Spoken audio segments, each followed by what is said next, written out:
गुरुदेव और माँ गायत्री के चरणों में कोटि कोटि नमन। आप सभी को प्रणाम। दुर्गा सप्तशती की नई कड़ियों से जुड़ने के साथ ही साधक आध्यात्मिक गूढ़ताओं के नए आयामों से भी जुड़ते हैं, जिनसे स्वयं को जोड़ने वाले साधक साधिकाएं स्वयं भी नए आध्यात्मिक वातावरण की अनुभूति कर पाते हैं। साधक नए प्राण, नए प्रकाश और नई प्रेरणाओं को अपने जीवन में पाते हैं और साधक ये सच समझने लगते हैं कि जीवन में शक्ति, शांति एवं समृद्धि के साथ सभी विभूतियां एवं उपलब्धियों का स्रोत माता भवानी का भाव भरा स्मरण है। मनुष्य के जीवन में ये भक्तिपूर्ण माँ का स्मरण बना रहे तो कभी भी उसे प्रतिकूलताओं, पराजय व पराभव का सामना नहीं करना पड़ता।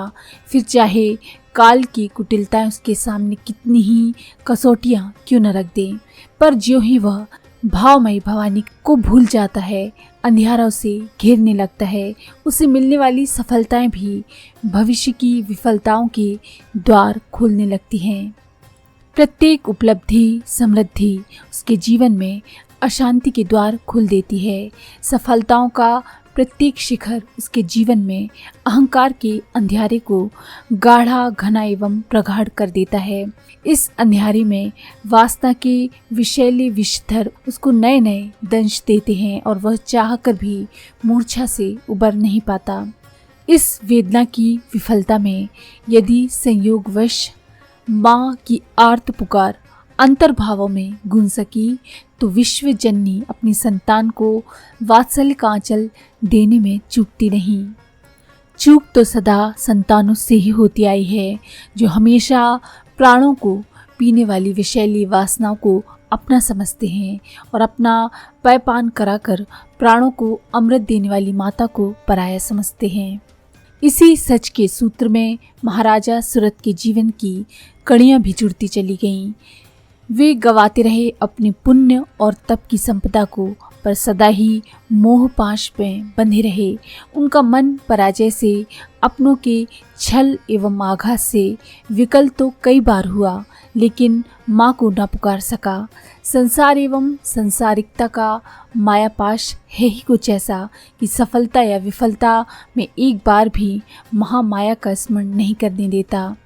जब सफलताएं मिलती हैं तो उन्मत्त अहंकार सारा श्रेय का अधिकारी स्वयं को घोषित करता है, और जब विफलताएं मिलती हैं तो पुकार पुकार कर इनका दोष दूसरों पर मढ़ा जाता है।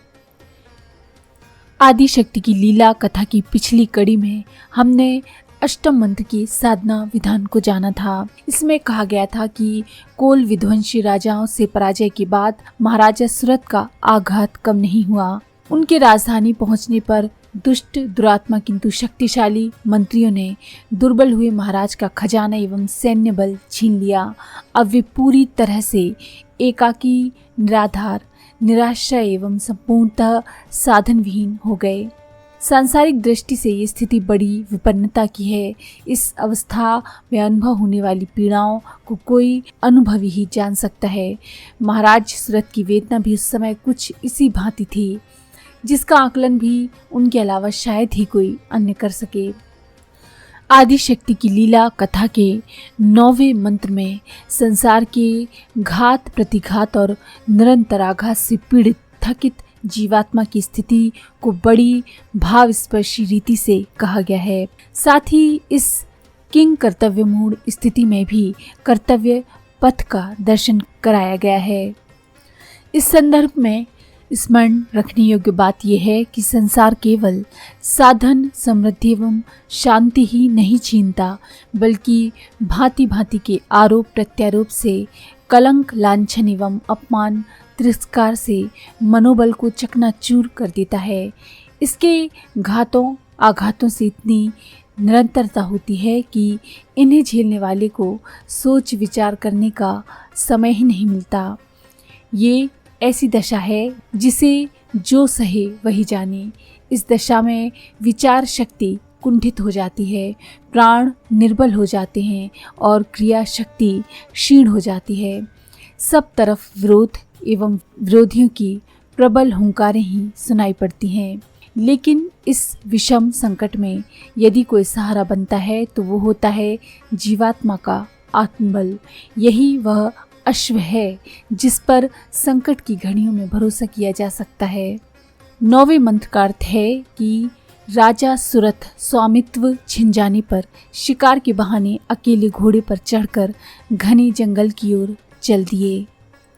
इसी तरह संकट की घड़ियों में जीवात्मा का आत्मबल भी टूट जाता है और यही वह अश्व होता है आत्मबल, जिस पर इन संकट की घड़ियों में भरोसा किया जा सकता है, उस पर सवारी की जा सकती है और ये सोचा जा सकता है कि घने जंगल की तरह अज्ञात भविष्य में कोई न कोई सही रास्ता अवश्य मिल जाएगा।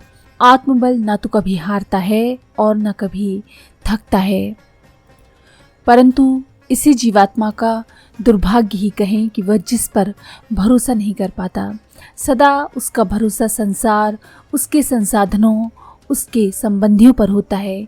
इसके रहते आत्मबल की ओर तो वह कभी देखता भी नहीं है।